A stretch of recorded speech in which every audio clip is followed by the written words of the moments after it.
Question है prove that 1 upon sec x minus 10x minus 1 upon cos x is equals to 1 upon cos x minus 1 upon sec x plus 10x। तो हमें इन दोनों expressions को equal prove करना है। तो अगर मैं लेफ्ट हैंड साइड का एक्सप्रेशन लूँ, ये है 1 upon sec x minus 10x minus 1 upon cos x. अब ये दोनों एक्सप्रेशन लगभग सिमिलर है, तो पहले मैं एक काम करता हूँ कि इस एक्सप्रेशन को सिंप्लीफाई करने का ट्राई करता हूँ। हो सकता है वो सिंप्लीफाई होके इसके सिंप्लीफाइड वर्जन के बराबर हो। तो सिंप्लीफाई कैसे करेंगे? सेक एक्स और कॉस एक्स में रिलेशन ये होता है कि sec x is equals to 1 upon cos x, और यहाँ पे ये ऑलरेडी गिवन है, तो इसे हम लिख सकते हैं माइनस सेक एक्स।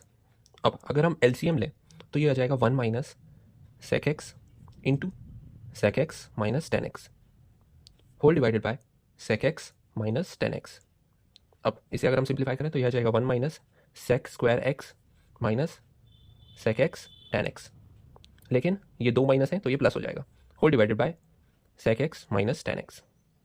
अब एक आइडेंटिटी होती है कि 1 plus ten squared x is equal to sec squared x, और अगर मैं सेक स्क्वायर को इधर ले जाऊँ और 10 स्क्वायर को उधर, तो ये हो जाएगा 1 minus sec squared x is equals to negative 10 squared x,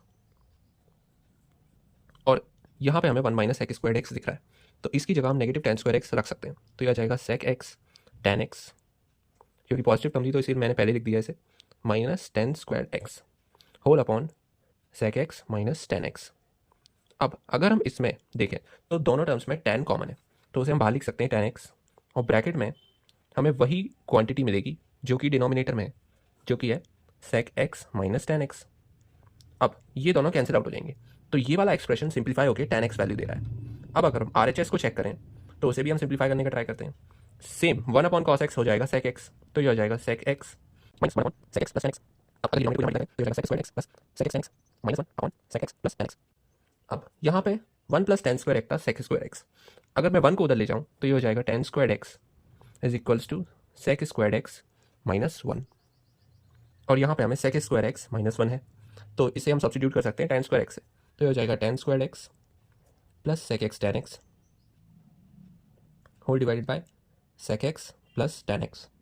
अब सेम जैसे हमने यहाँ पे 10 को कॉमन लिया था और ऊपर और नीचे की टर्म्स कैंसिल हो गई थी, यहाँ पे भी हम 10 को कॉमन लेके ऊपर और नीचे की टर्म्स कैंसिल कर सकते हैं, तो ये हो जाएगा 10x sec x plus 10x whole divided by sec x plus 10x, और हमें RHS का भी सिंप्लीफाइड फॉर्म 10x मिल गया। Hence we can say that LHS is equals to RHS।